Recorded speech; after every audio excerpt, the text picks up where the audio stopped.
that's one thing I appreciate about this. We are not discussing theory today.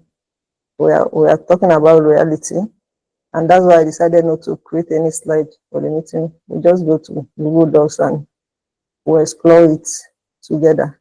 So I just wanted those who are interested in learning about Google Docs, not just in medical writing, although our focus in the group is on medical writing, but Google Docs is a collaborative document.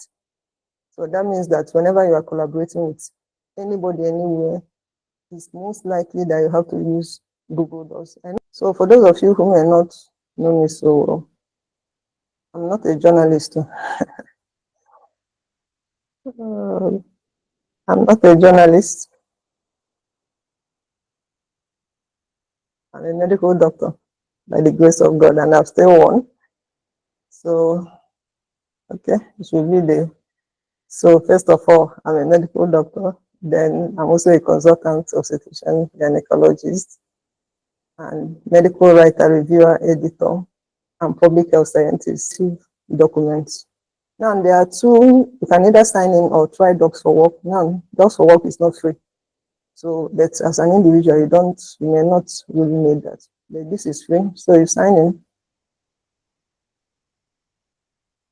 This takes you to the home page. So this is my home page now.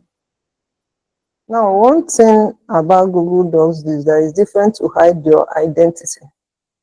That's one, would I say, disadvantage it has when you compare it to Microsoft Word. You know, Microsoft Word, if you're a reviewer and you don't want to be known, there's a way you can change and your name won't appear. It will just appear as author.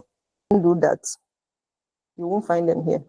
And that means Google will look at the whole document as just one single document. It won't be able to isolate the subsections there. And if you can't isolate your article, then the article won't even rank on Google. So that's why you need to learn that.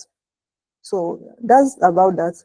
Then this is an easy way of doing it. But remember that you still have link. You can still use this, or you can use Control K to do that. So you mustn't do right click, but right clicking is very easy for me to do. But you can use this, or you can just highlight and do Control K. There are options when you are sharing a document. You can either make the person an editor. That means the person will have the opportunity to edit. To edit means be able to write and make corrections, or just to view, or you can make the person a viewer. In that case, the person won't be able to type.